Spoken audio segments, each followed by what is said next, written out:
کاشف اپنے بیٹے کا داخلہ کروانے کے لیے ایک پرائیویٹ اسکول جاتا ہے۔ وہاں جا کر اسے پتہ چلتا ہے کہ داخلہ لینے سے پہلے بچوں کو ایک ٹیسٹ دینا پڑتا ہے۔ اگر بچہ ٹیسٹ میں پاس ہو جائے تو وہی داخلہ ہوتا ہے، ورنہ منع کر دیا جاتا ہے۔ اب کاشف اپنے بیٹے کو اسکول میں ٹیسٹ دینے کے لیے چھوڑ دیتا ہے اور خود باہر ویٹنگ ہال میں بیٹھ کر بیٹے کے واپس آنے کا انتظار کرنے لگتا ہے۔ اسی دوران اس کی نظر اسکول کی پرنسپل پر پڑتی ہے۔ پرنسپل میڈم کو دیکھ کر کاشف کے ہوش اڑ جاتے ہیں۔ کاشف فوراً خود کو چھپاتے ہوئے اسکول سے باہر نکلنے لگتا ہے، لیکن پرنسپل میڈم اسے دیکھ لیتی ہے اور وہ بھی حیران و پریشان رہ جاتی ہے۔ کاشف سوچ میں پڑ جاتا ہے کہ یہ تو ایک غریب گھرانے سے تعلق رکھتی تھی، یہاں اتنے بڑے عہدے تک کیسے پہنچ گئی ہے، جبکہ میں نے تو اسے لات مار کر گھر سے نکال دیا تھا۔ آج اپنی آنکھوں سے یہ سب کیا دیکھ رہا ہوں۔ کاشف سخت بکھلا جاتا ہے۔ اس کے بعد پرنسپل میڈم اسے اپنے دفتر میں بلاتی ہے اور پھر جو ہوتا ہے اسے دیکھ کر پورے اسکول میں ہلچل مچ جاتی ہے۔ لیکن اس سب کے پیچھے آخر کیا کہانی تھی؟ پرنسپل میڈم اور کاشف کے درمیان رشتہ کیا تھا؟ کاشف کیوں انہیں دیکھتے ہی منہ چھپانے لگا؟ آئیے جانتے ہیں اس واقعے کی اصل حقیقت اس کہانی میں۔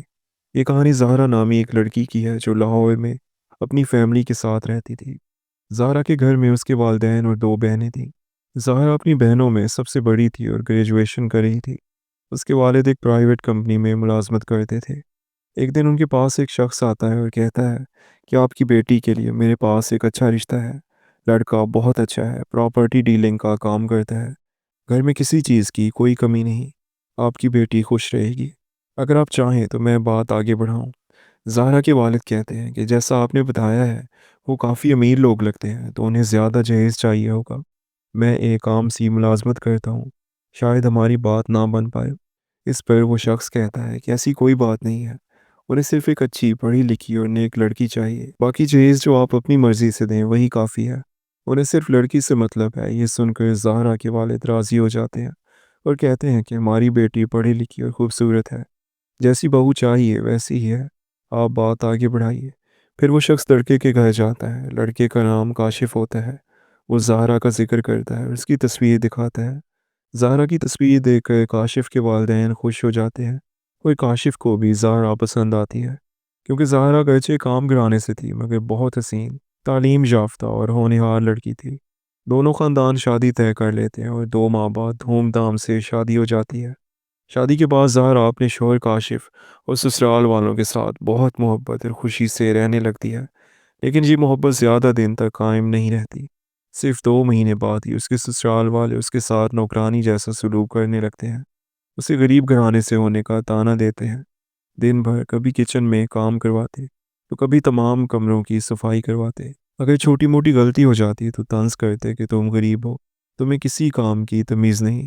زہرا ان کے رویے سے تنگ آ جاتی ہے اور کاشف سے کہتی ہے کہ تمہاری ماں اور بہن ذرا ذرا سی غلطیوں پر مجھے سخت سناتی ہیں۔ زہرا کہتی ہے کہ اب تو پورا دن مجھ سے نوکرانی کی طرح کام لیا جاتا ہے، میری کوئی عزت و وقت نہیں ہے۔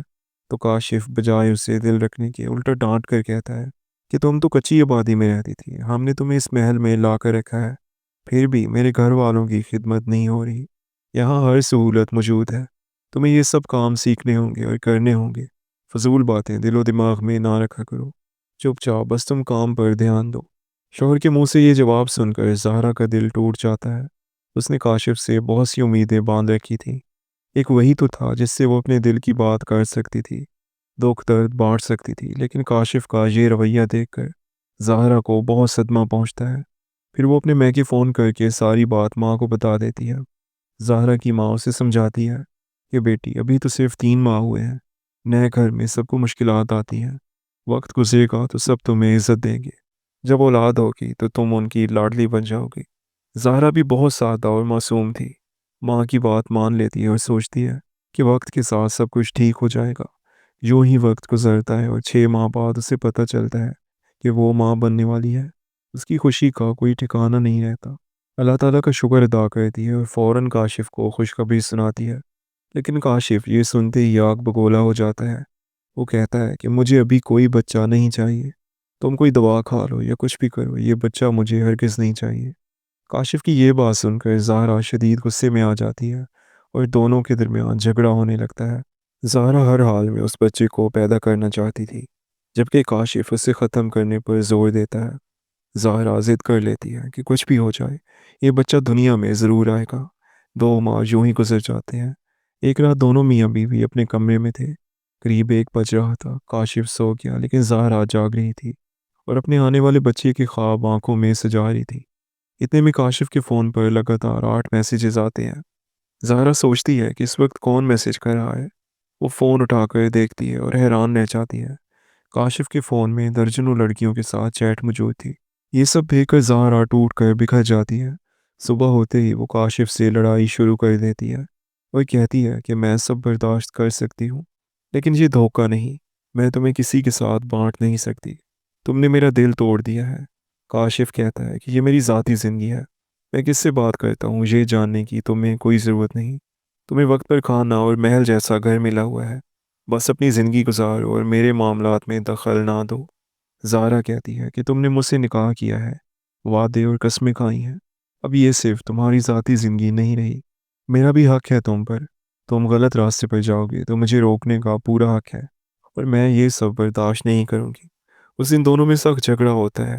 زہرا دوبارہ اپنی ماں کو فون کرتی ہے اور روتے ہوئے کہتی ہے، اماں میں اب اس گھر میں نہیں رہ سکتی، یہ لوگ مجھے بہت ستاتے ہیں، تانے دیتے ہیں اور کاشف بھی میرا ساتھ نہیں دیتا، اوپر سے وہ مجھے دھوکے میں رکھ کر غیر لڑکیوں کے ساتھ تعلقات رکھتا ہے۔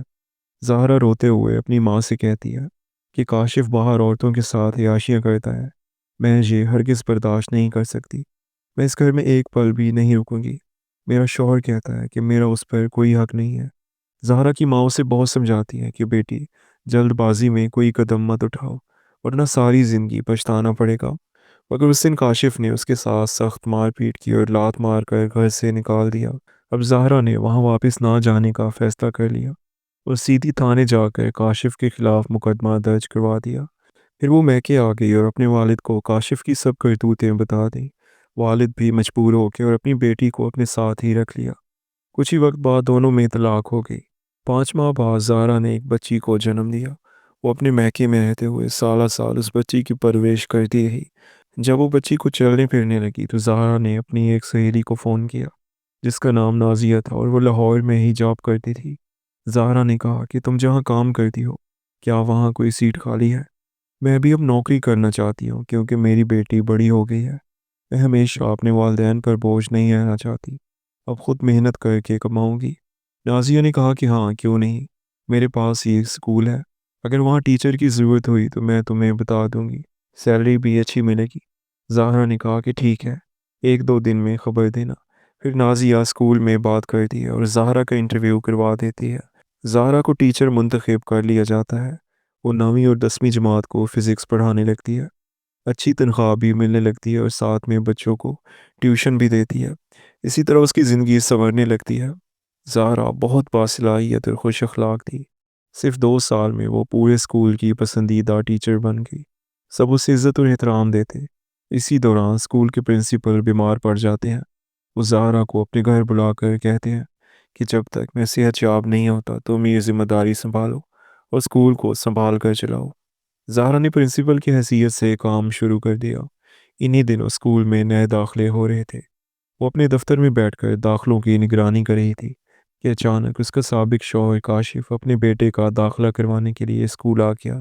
چونکہ ٹیسٹ لازمی تھا، کاشف نے بیٹے کو ٹیسٹ کے لیے بھیج دیا اور خود ویٹنگ ہال میں بیٹھ گیا۔ اس نے سوچا کہ کیوں نہ پرنسپل سے فیس اور کتابوں وغیرہ کا پوچھ لیا جائے۔ وہ اٹھا ہی تھا کہ اچانک اس کی نظر زہرا پر پڑی۔ کاشف حیران رہ گیا اور ایک بچے سے پوچھا کہ یہ میڈم یہاں کیا کرتی ہیں؟ بچے نے کہا کہ یہ ہماری پرنسپل میڈم ہے۔ یہ سن کر کاشف مزید حیران ہے کیا کیونکہ زہرا اسی طرف آ رہی تھی۔ کاشف منہ چھپا کر باہر نکلنے لگا مگر زہرا نے اسے دیکھ لیا اور گارڈ کو کہہ کر دفتر بلوا لیا۔ کاشف شرمندہ سا اندر آیا۔ زہرا نے کہا تم یہاں کیسے؟ کاشف بولا میں بیٹے کا ایڈمیشن کروانے آیا ہوں۔ زہرا نے کہا تمہارا بیٹا بھی ہے؟ کاشف نے کہا ہاں، تم سے طلاق کے بعد اسی شادی کی تھی، اس سے میرا ایک بیٹا ہے جو اب 5 سال کا ہے، میں چاہتا ہوں کہ اس کا اسکول میں ایڈمیشن ہو جائے۔ مجھے نہیں معلوم تھا کہ تم یہاں ٹیچر ہو۔ پھر وہ پوچھتا ہے کہ تم کہاں پر رہ رہی ہو؟ زہرا کہتی ہے کہ میں میکے میں رہی مگر جاب نہ ملی تو یہاں آ گئی، اللہ تعالیٰ کی فضل سے آج ٹیچر ہوں اور خوش ہوں۔ پھر کاشف پوچھتا ہے کہ اس وقت تمہارے پیٹ میں جو بچہ تھا اس کا کیا ہوا؟ زہرا کہتی ہے طلاق کے 5 ماہ بعد ایک بیٹی پیدا ہوئی تھی، وہ اب 5 سال کی ہے۔ یہ سنتے ہی کاشف کہتا ہے پلیز مجھے ایک بار اپنی بیٹی دکھا دو۔ زہرا کہتی ہے اپنی زبان سے اس کا ذکر بھی مت کرو، تم نے کہا تھا دوا کھا کر اسے ختم کر دو، اب تم کس حق سے اسے اپنی بیٹی کہتے ہو؟ وہ میری بیٹی ہے، اس نے کبھی اپنے باپ کو نہیں دیکھا، نہ ہی تم کبھی اسے ملنے آئے، میں نے اسے کبھی باپ کی کمی محسوس نہیں ہونے دی۔ کاشف ضد کرنے لگتا ہے کہ پلیز ایک بار دکھا دو، میں ہاتھ جوڑتا ہوں، مگر زہرا صاف انکار کر دیتی ہے اور کہتی ہے جب تم نے مجھے لات مار کر گھر سے نکالا تھا تب بھی وہ میری کوکھ میں تھی، تمہیں ایک بار بھی خیال نہ آیا کہ میرا بچہ بھی ہے، اب کس منہ سے اس پر حق جتاتے ہو؟ زہرا نے غصے سے کہا ہم اپنی زندگی کا گزر بسر کیسے کریں گی یہ تمہارا مسئلہ نہیں، ابھی فوراً میرے آفس سے باہر نکل جاؤ۔ کاشف منہ لٹکائے وہاں سے نکل گیا۔ اس کا بیٹا ٹیسٹ میں پاس ہو گیا تھا اور اسی اسکول میں اس کا ایڈمیشن کرا کے کاشف گھر لوٹ آیا۔ اب وہ روزانہ اپنے بیٹے کو اسکول لانے اور لے جانے کے لیے آتا جاتا تھا، کبھی فیس جمع کروانے تو کبھی کتابیں خریدنے کے بہانے بھی آ جاتا اور ساتھ ساتھ زہرا سے ملنے کی کوشش کرتا۔ لیکن جب زہرا اس کی ان باتوں سے تنگ آ گئی تو اس نے اسکول کے گارڈ سے کہہ دیا کہ آج کے بعد اگر کوئی بھی والدین مجھ سے ملنے کے لیے آئے تو تم پہلے مجھ سے اجازت لینا، بغیر اجازت کسی کو بھی آفس کے اندر مت بھیجنا۔ اس کے بعد جب بھی کاشف اندر جانے کی کوشش کرتا تو گارڈ دروازے پر ہی روک لیتا، کیونکہ زہرا نے خاص طور پر اسے منع کر دیا تھا۔ وقت گزرتا گیا، اسی دوران زہرا کی ملاقات ایک لڑکے سے ہوئی جس کا نام عمران تھا۔ وہ صاف دل اور نیک نظر آتا تھا اور مارکیٹ میں اس کا بڑا ہول سیل میڈیکل سٹور بھی تھا۔ اس لڑکے نے زہرا سے کہا کہ وہ اسے پسند کرتا ہے۔ آہستہ آہستہ دونوں قریب آنے لگے۔ زہرا سوچتی تھی کہ زندگی ابھی باقی ہے تو کیوں نہ عمران سے شادی کر لی جائے۔ کچھ دن بعد عمران نے زہرا کو پرپوز کیا اور اگلے ہی دن زہرا نے اس کا پرپوزل قبول بھی کر لیا۔ 2 دن بعد عمران نے دن کے وقت کال کر کے کہا کہ ہوٹل میں آ جاؤ۔ اس پر زہرا نے عمران سے کہا کہ پہلے تو مجھ سے شادی کرو، اس کے بعد جہاں چاہو لے جانا، مجھے اعتراض نہیں ہوگا۔ عمران کے رویے کو دیکھ کر زہرا سمجھ گئی تھی کہ یہ لڑکا صرف اس کا فائدہ اٹھانا چاہتا ہے، اسے محبت نہیں ہے۔ عمران نے نیک و شریف بننے کا ڈھونگ رچایا تھا۔ زہرا کے انکار کرنے پر وہ گالیاں بھی دینے لگا۔